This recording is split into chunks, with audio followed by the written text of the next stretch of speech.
So I guess my suspicion was correct. He was wearing those gloves in pairs.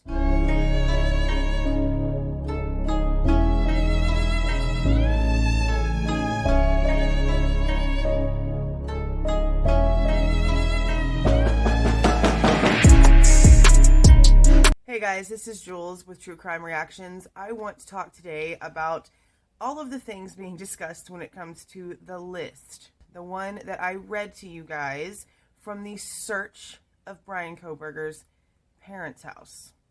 Now, there's a lot of channels talking about this list. And I am actually really surprised at the way a couple channels are handling their thoughts on this list, okay? I'm just going to tell y'all straight up right now. If there was not any sort of crime involved in this list that we read, it wouldn't look suspicious at all. Pretty much everything on that list is in my house. And depending on if I feel like having an edible or having a vape or getting flour from the CBD shop down the street, there might be some green leafy stuff on my desk on any given day as well. And the fact that he's a psychology student and a criminology student, if we deciphered that chicken scratch crap of handwriting correctly, and that really was the Sigmund Freud freaking photo thing, a man's mind that he had, that's not really too surprising for what we know about where he's going with his career, where he was planning on going with his career path. The guns don't bother me. The knives don't bother me. And again, like I've mentioned, everything I own is pretty much black, and that goes for my teenage kids as well.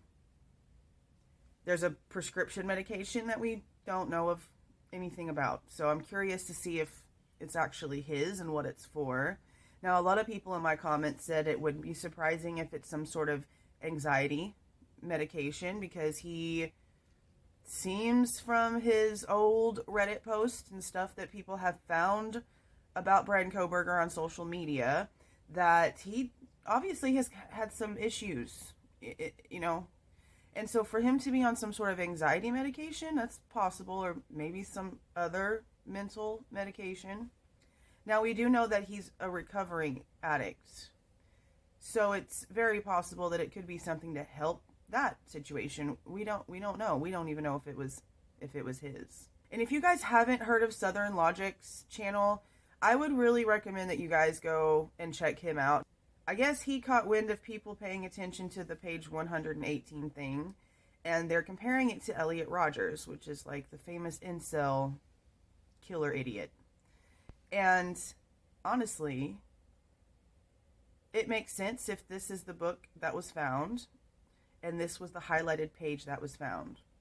And I'm just going to go ahead and direct you to his channel so that you can read the little paragraph and see how it compares directly, date-wise, to the date that this happened on King Road. Now, again, if there was not a quadruple homicide in question here, considering his career path, having Elliot Rogers' book and having a Sigmund Freud piece of art is not a huge deal. But when you put it all together, with all the questions, I mean, I get where people are acting like, oh, this is like proof that it was him. But then again, I don't at the same time. They found a knife and they labeled it the very first thing on the list, and that's all that they did. They didn't describe it. They haven't said a word about it, but they let it release to the public as item number 1 because they want us to start talking. When it comes to law enforcement and the way that they, like I've mentioned, they complain about what we do here on social media, but then they use it to their advantage. They fuel the fire because they dance in the chaos. It helps them not have to do their job so quickly because we're all so busy doing this and trying to think about all these little tidbits of BS they throw at us that it gets them a little bit of a chance to take a little bit longer because everyone is so focused on the opposite of what we need to be when it comes to what law enforcement gives to the public. I'm just convinced at this point they play us like fiddles, or at least they try to. But there's some creators, like I said, that I'm really shocked at the way they're acting about this evidence.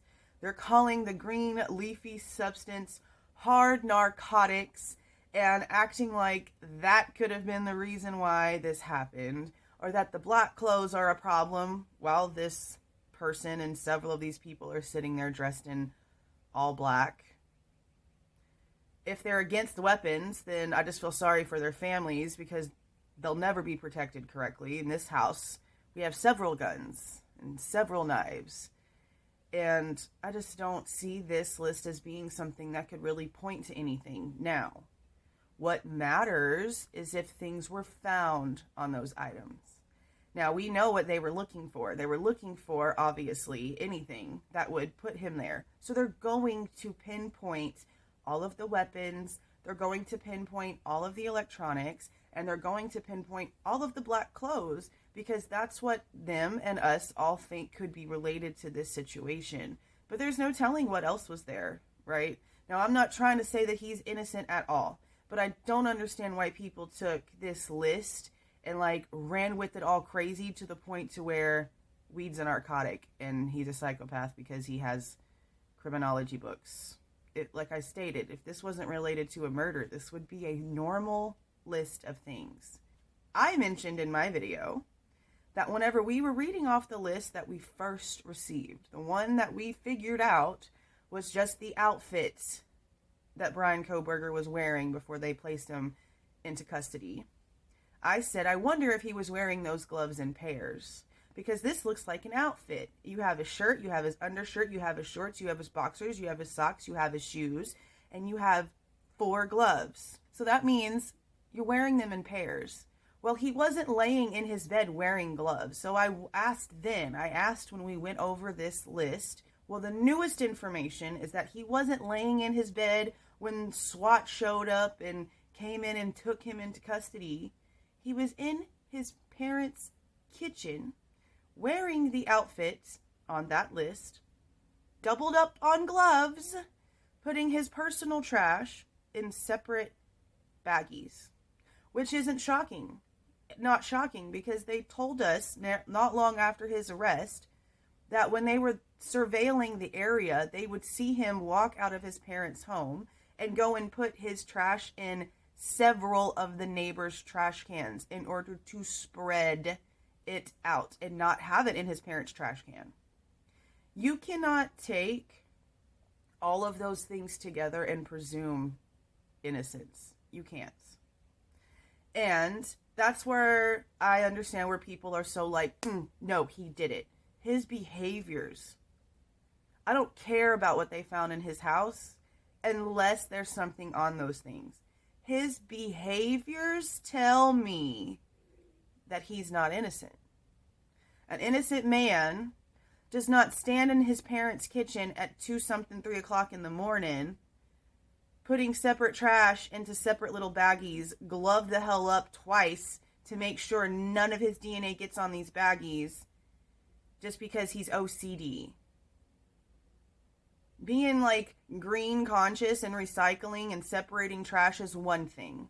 Putting your stuff into separate bags and intentionally going out into your parents' neighborhood to place it in your neighbor's trash cans, more than one neighbor's trash can, to spread it out as far as you possibly can, wearing gloves around the store, going to places that you shouldn't be going, the questions that you've been asking after your arrest, the fact that you have no alibi, that no one is coming out and making a statement, the fact that everyone at WSU noticed a behavioral change in him after the fact. He was more talkative, but whenever someone would bring up the subject of what happened on King Road, he would shut down and go silent.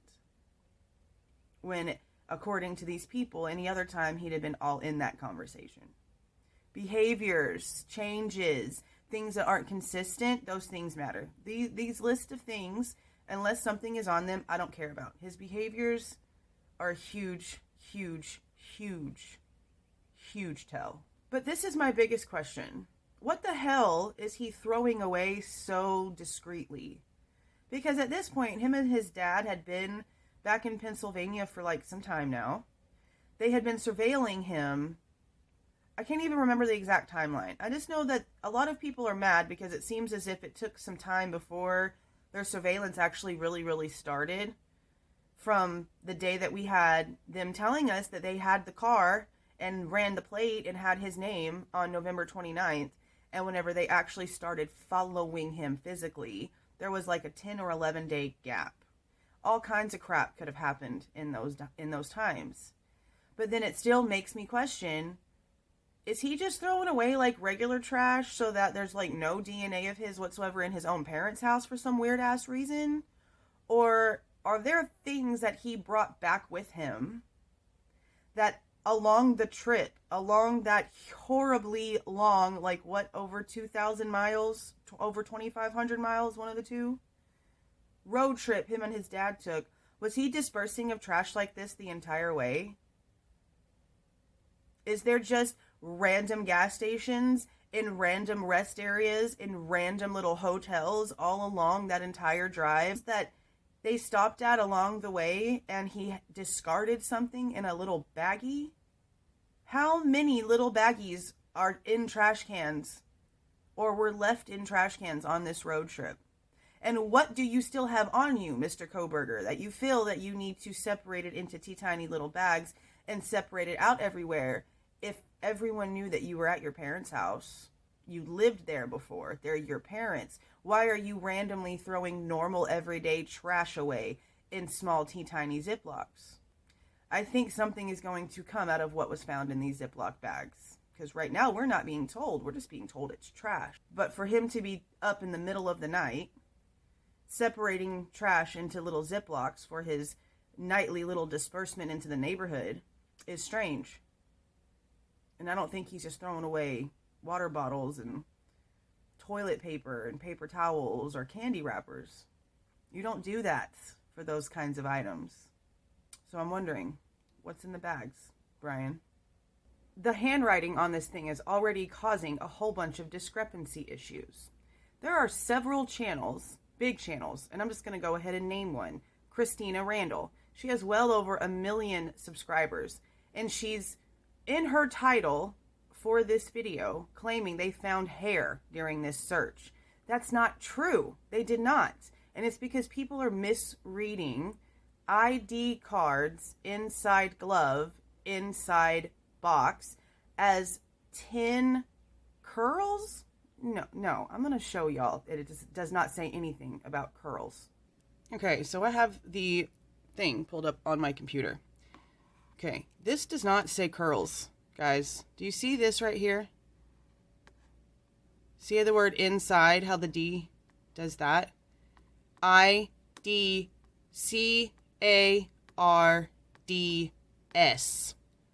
Cards. Not hair.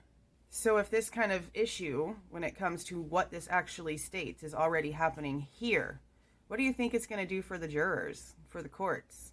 Whoever wrote this is going to have to go in and decipher it, decipher their own handwriting to make sure that there's nothing listed incorrectly. I mean, obviously, they're going to have everything on this list physically to go back and compare to get these right. But come on. But that's it for now. We'll talk some more later. See y'all.